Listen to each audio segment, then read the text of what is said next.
The night my daughter almost died, my mother was worried about her centerpieces. I need you to sit with that for a second. Not the part where I drove 40 minutes through a rainstorm with my hands shaking so hard I nearly missed the highway exit twice. Not the part where my 6-year-old was lying in a hospital bed with a mask over her face and a heart monitor beeping out the rhythm of every prayer I'd ever learned. I need you to sit with the centerpieces. Because that detail, that one absurd, crystalline detail, is where this whole story begins. And once I tell you everything, you'll understand exactly why I walked out of the most important meeting of my life last spring and cried in a parking garage for 20 minutes. Not because anything went wrong, because everything finally went right. My name isn't important. What I built is.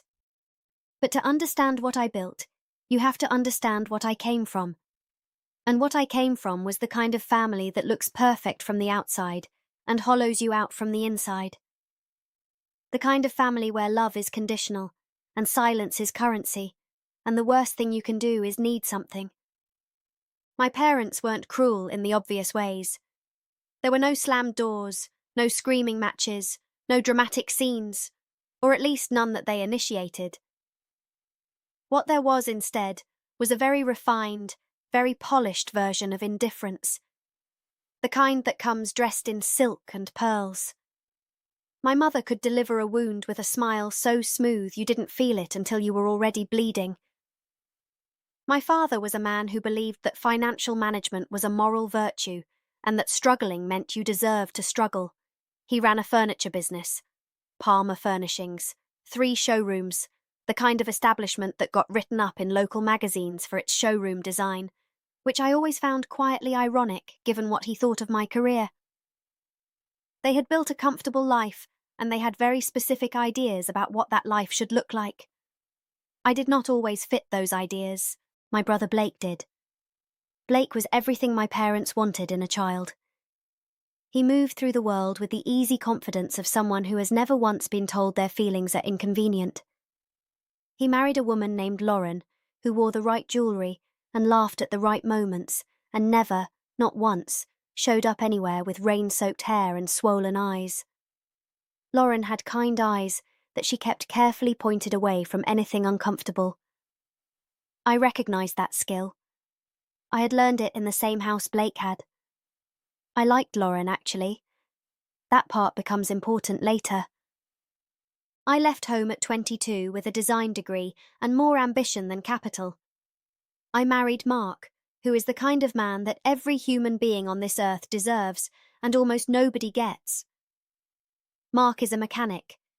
He is not impressive by my parents' standards. He does not golf.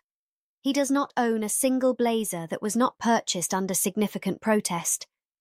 What he does is show up, every single time, without being asked, without expecting acknowledgement, without keeping score. I did not understand how rare that was when I was 22. I understand it completely now. We built a life. It wasn't a comfortable life at first. It was an honest life.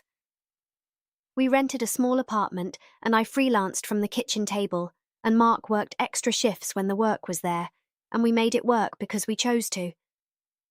We had Zoe when I was 26, and she is, the most astonishing person I have ever met. She came into the world with her father's eyes and something entirely her own, this fierce, specific joy that she carries like a lantern. Everything she loves completely. Strawberry shampoo, crayon drawings, the colour yellow, sharks, which at the time she had never seen but was fully convinced she would someday catch. For 6 years, she was healthy. For 6 years, we did not know. The night the school called, I was in the middle of a client presentation. I saw the number and my body knew before my brain caught up. I excused myself, and by the time I reached my car, I was already running. Zoe had collapsed in her classroom. They had already called an ambulance. By the time I reached Portland Memorial, the doctors had a name for what was wrong. A congenital heart defect, one of those things that had been quietly present since birth, undetected, waiting. Dr. Levine was a small woman with kind eyes and an extremely precise way of speaking. She did not soften what she needed to say. Without surgery within the next 48 hours, the risk was not theoretical. It was a countdown. The surgery cost $95,000.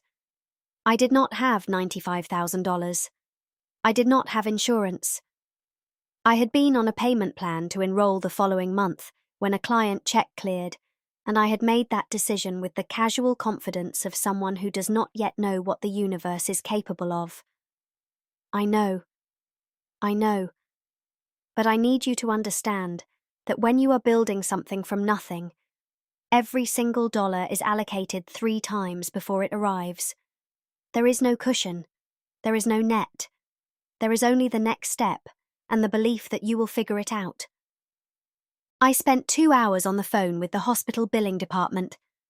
They were kind. They offered a payment plan that covered a fraction of the cost. I called the bank.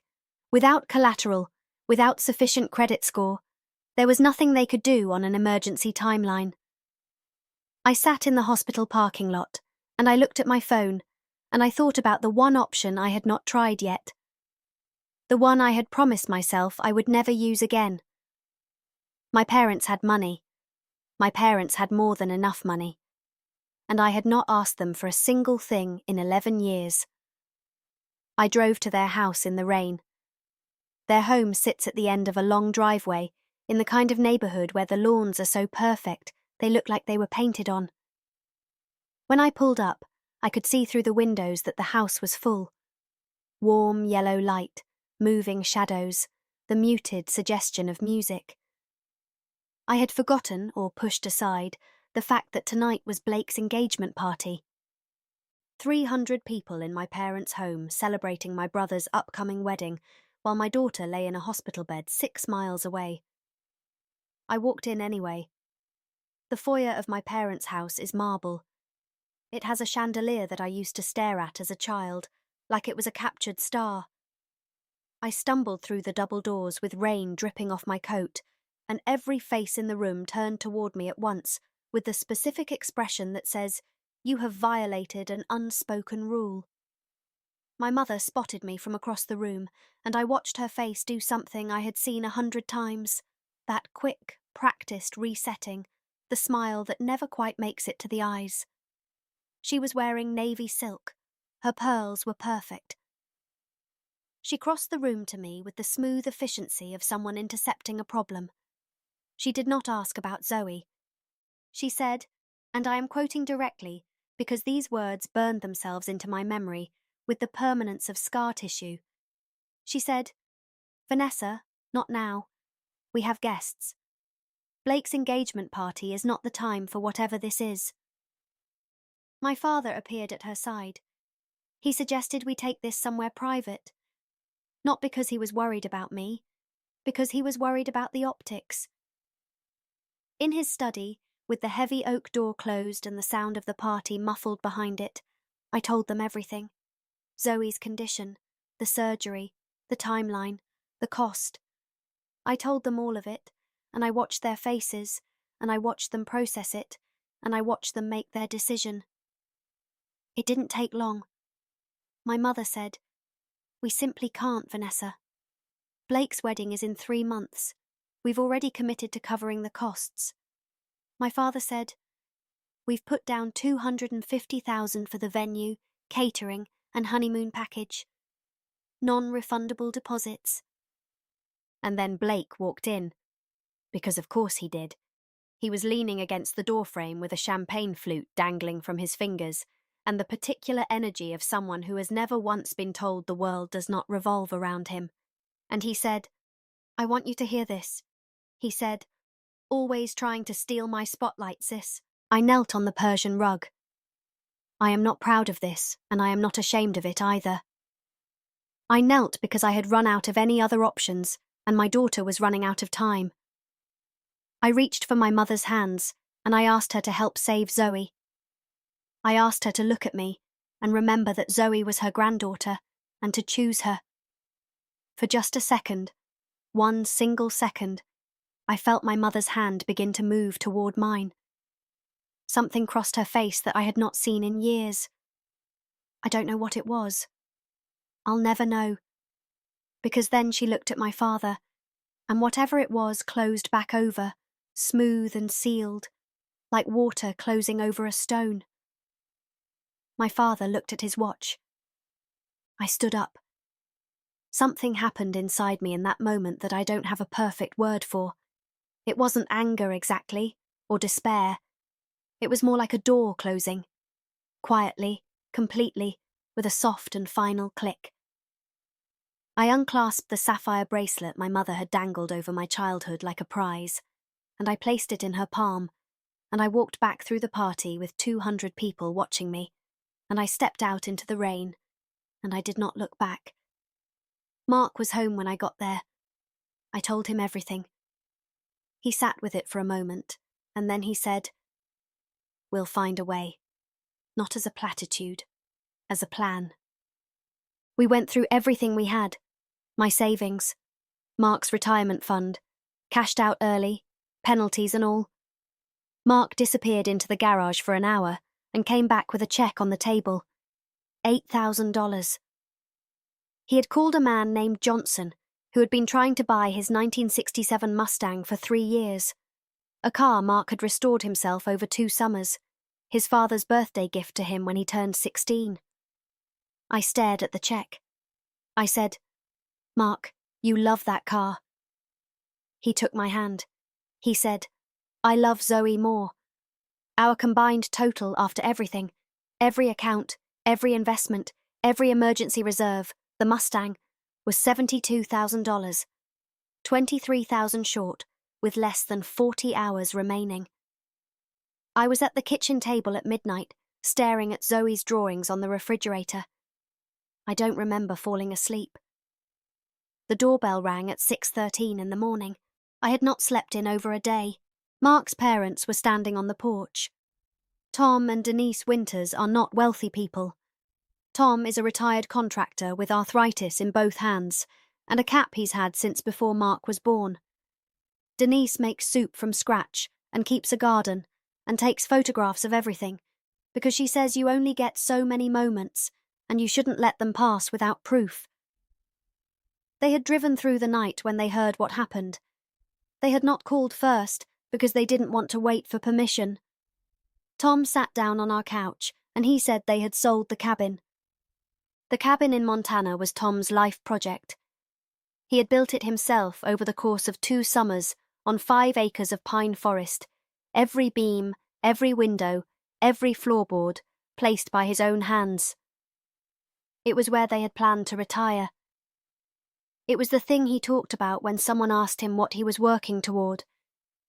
He had sold it, quickly, for less than it was worth, and he placed an envelope on our coffee table that contained $38,000, and he said, "This is what family does."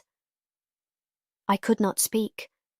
I just watched this man with worn boots and a sun-beaten face and hands that had built something beautiful and then let it go without hesitation.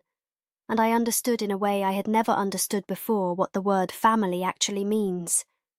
It is not bloodline. It is not obligation. It is the choice, made freely and repeatedly, to show up. We had the money. We had exactly the money. We called the hospital at 7:45 a.m. and confirmed the payment, and at 2 p.m. that afternoon, they took my daughter into surgery. 14 hours. That is how long Tom and Denise sat in that waiting room with us. Tom brought a thermos of homemade soup. Neither of them complained. Neither of them left. They just settled in with the quiet determination of people who understand that sometimes the most important thing you can do for someone is simply refuse to leave. Dr. Levine came out at hour 14 with her surgical cap still on and her tired eyes crinkling at the corners, and she said, "She's going to make it." I want to tell you about the weeks after, because this is where the story turns. Not with my parents, not with Blake, but with me. With what I became in the aftermath of surviving something that should have broken me. Zoe had just turned 7 when she came home from the hospital. I went back to work from her bedside before she was even discharged. I sketched designs while she slept, laptop balanced on the edge of the chair I had not left in 4 days. My employees covered my client accounts without being asked. Neighbours organised meal trains. Mark's co-workers donated vacation days so he could stay home longer. This whole quiet ecosystem of decency assembled itself around us, and I recorded every single act of it in a journal I kept because I needed proof that goodness was real. And in those long, still hours beside my daughter's bed, something clarified inside me. I had been building my business small, not in the sense of revenue or scope. I had always had big vision for those things, small in the sense of afraid. I had been building with one hand on the door handle, always ready to retreat, always conscious of what I didn't have, always measuring myself against a standard set by people who had decided I wasn't enough. I had been building like someone who expected to fail. I stopped doing that. 4 months after Zoe's surgery, I got the call about the Westbrook Hotel's pitch.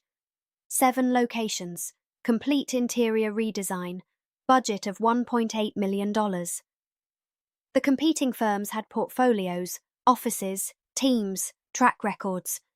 I had a kitchen table and a vision, and a very specific understanding of what spaces are actually for.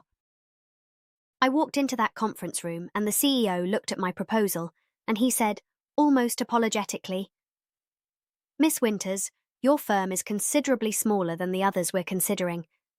In fact, I'm not seeing evidence of a firm at all. Just you."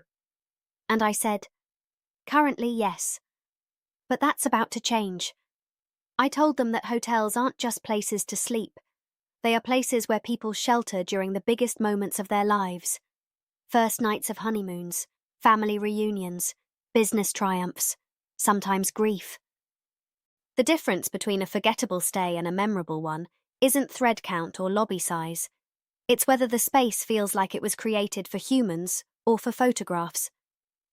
And then I showed them photos of Tom and Denise's new home.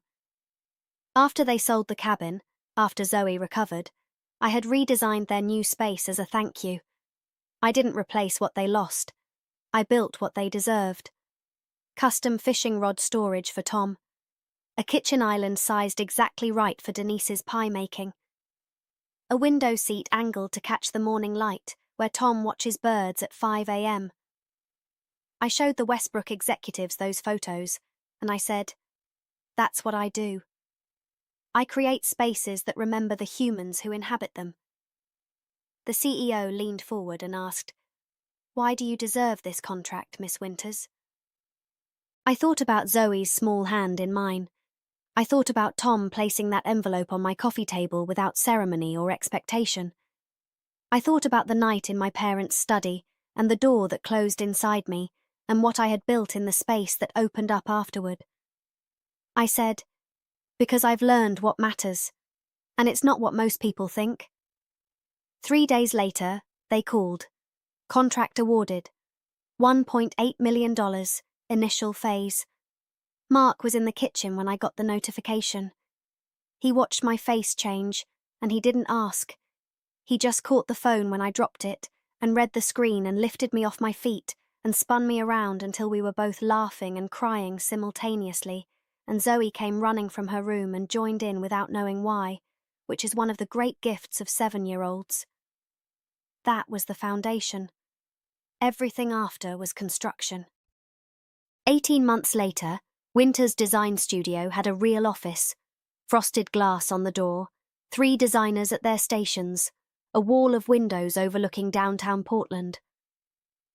I stood at that door on the first morning and stared at my name on the glass for longer than I will admit. 2 years after that, we opened Seattle. Zoe insisted on coming to the ribbon cutting and wore a hard hat 3 sizes too big for her head and refused to take it off for the entire ceremony. 3 years later, Denver and San Diego in the same quarter. Tom framed the newspaper announcement and hung it in their kitchen before I even saw the article. But I need to tell you about 6 months into the Seattle expansion, Because success stories that skip the hard parts are not honest stories. 6 months in, I could not make payroll. A major client payment was delayed by 30 days, and the timing hit us like a wall. I sat in my car outside our Portland office for 40 minutes one Thursday morning before I finally walked in and gathered my team and told them the truth. All of it, every number, no softening. I told them I would understand completely if anyone needed to find other work immediately. Every single person stayed. 2 of them offered to defer their own salaries for 30 days if it helped. That morning changed how I built everything that came after it. You learn who your people are not when things are going well. You learn it on the Thursdays when you have to tell the truth and see what happens next. We built a health insurance policy from day one that cost more than industry standard, and I never once considered cutting it because some costs are investments, not expenses. We established a scholarship program for design students from backgrounds like mine.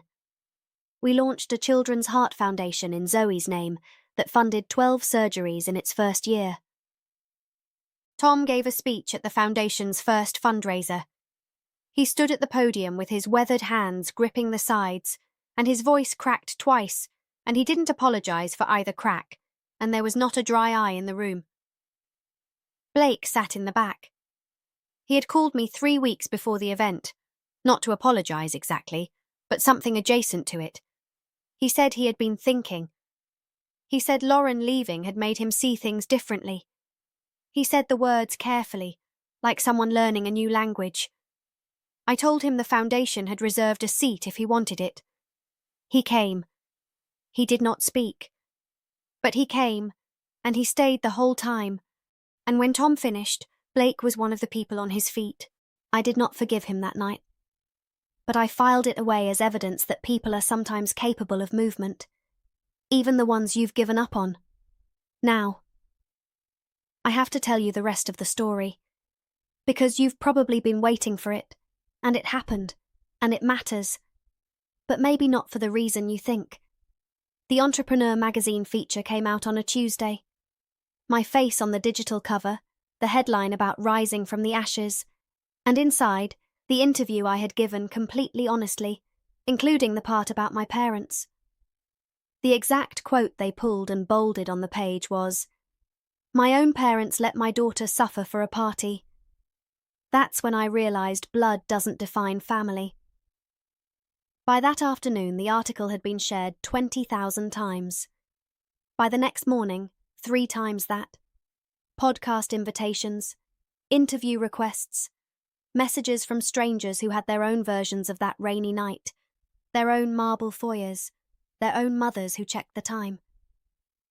The fallout for my parents arrived gradually, and then all at once. Corporate accounts cancelled, invitations quietly rescinded, a charity board where my mother's presence became uncomfortable. Palmer Furnishings, my father's business, the furniture company he had spent 30 years building, filed for bankruptcy 14 months after the article published. The mansion went on the market at an asking price that told you exactly how far things had fallen. I want to be honest with you about how I felt when I heard all of this. I had imagined, in my harder moments, that their downfall would feel like justice. Clean and satisfying. A circle finally closed. It didn't feel like that. It felt like turning the last page of a book you've been carrying for a long time. You're done. You set it down. You don't need to read it again. Blake's wife, Lauren, had shown up at my office without an appointment about 6 months after the article. She stood in my doorway, this woman who had spent years pointing her kind eyes away from everything uncomfortable, and she said she had filed for divorce.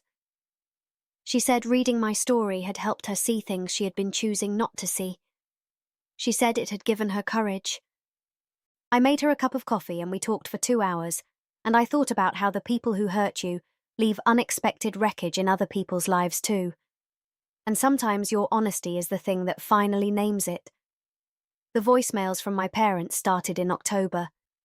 My mother first, controlled and tight. My father later, less composed with each message. The last one came at 11:47 on a Tuesday night.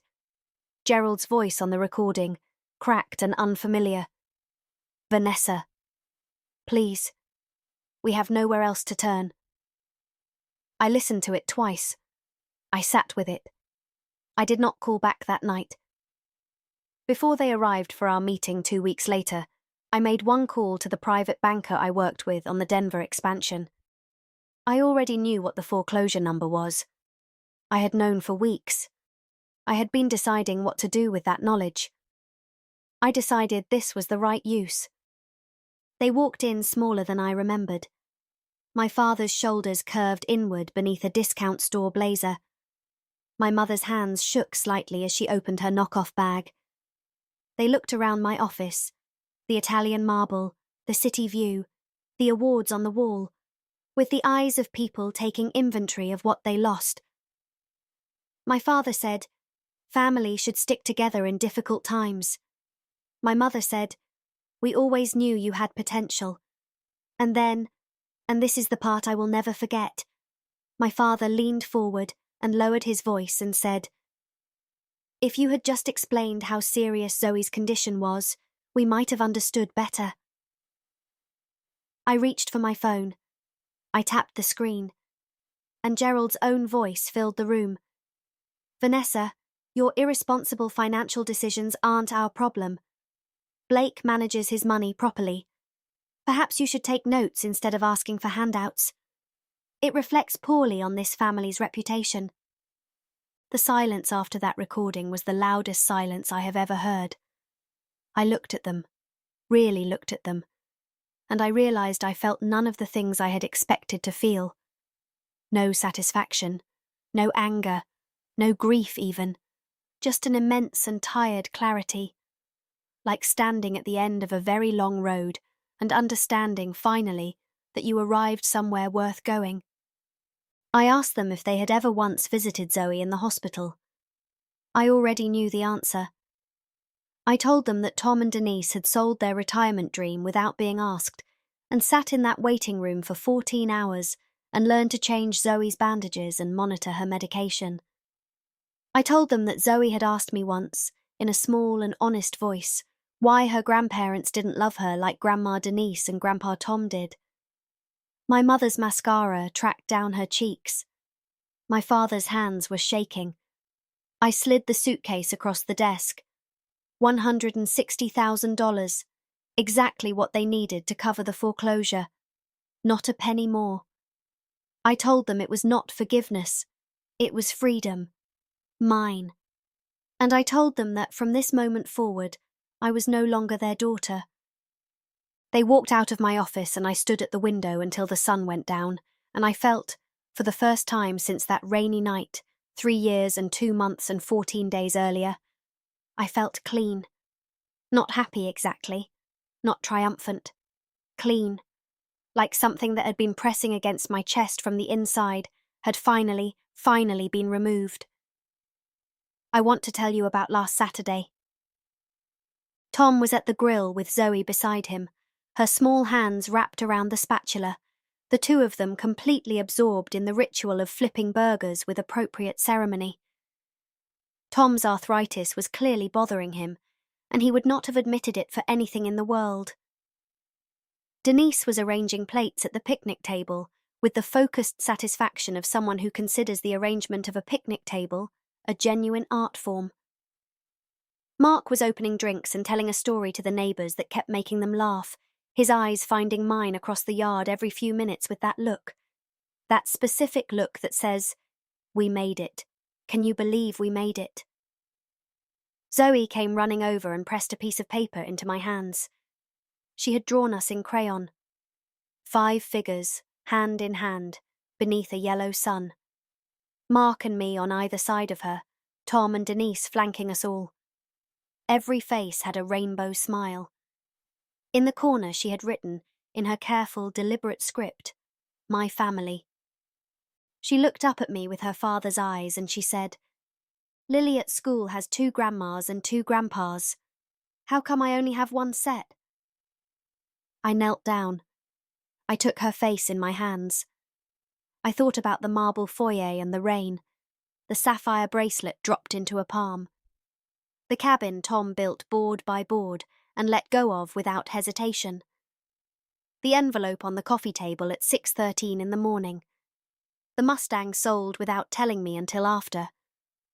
The waiting room, the thermos of soup, the 14 hours, the recording, the silence, the suitcase, the window, the clean, clear feeling of a door finally, permanently closed. I said, family isn't always about who shares your blood. Sometimes it's about who chooses to love you no matter what. She considered this with the gravity that only children and philosophers bring to fundamental questions. Then she said, like how Grandpa Tom taught me to fish in my hospital bed. Exactly like that. She nodded, satisfied, and ran back to the grill. Mark sat down beside me on the porch steps and handed me a glass of wine, and neither of us said anything for a long time. The yard was full of noise and light, and the specific golden warmth that only comes in late summer when everything is ripe and the days are just beginning to shorten, and you can feel, faintly, that you should pay attention, because nothing this good lasts forever, exactly as it is. Zoe's laugh carried over everything else. Tom's voice rumbled underneath it. Denise was taking photographs of all of it, the plates, the light, the people, because she says you only get so many moments and you shouldn't let them pass without proof. She's right. I have everything that matters, and I am done looking back. If this story made you feel something, if you've ever had a Tom and Denise in your life, or if you're still waiting for one, or if you've ever knelt on a floor and begged for someone who should have shown up without being asked, leave a comment below and tell me. I read every single one, because here's what I've learned after everything. The most powerful thing you can do is tell the truth out loud. Not for the people who hurt you, not to watch them flinch, but for the stranger sitting alone somewhere right now who needs to hear that it is possible to build something real after everything falls apart. That chosen family is not a consolation prize. That the people who show up with a thermos of soup at 6 in the morning are worth more than every marble foyer and chandelier in the world. If this story reached you, if even one sentence felt like it was spoken directly to you, please share it with someone who needs it tonight. Not for me. For them. You probably already know exactly who that person is. And if you want to be here when I share what came next, because there is more, and some of it will surprise you, hit subscribe and turn on notifications so you don't miss it. I'll see you in the next one.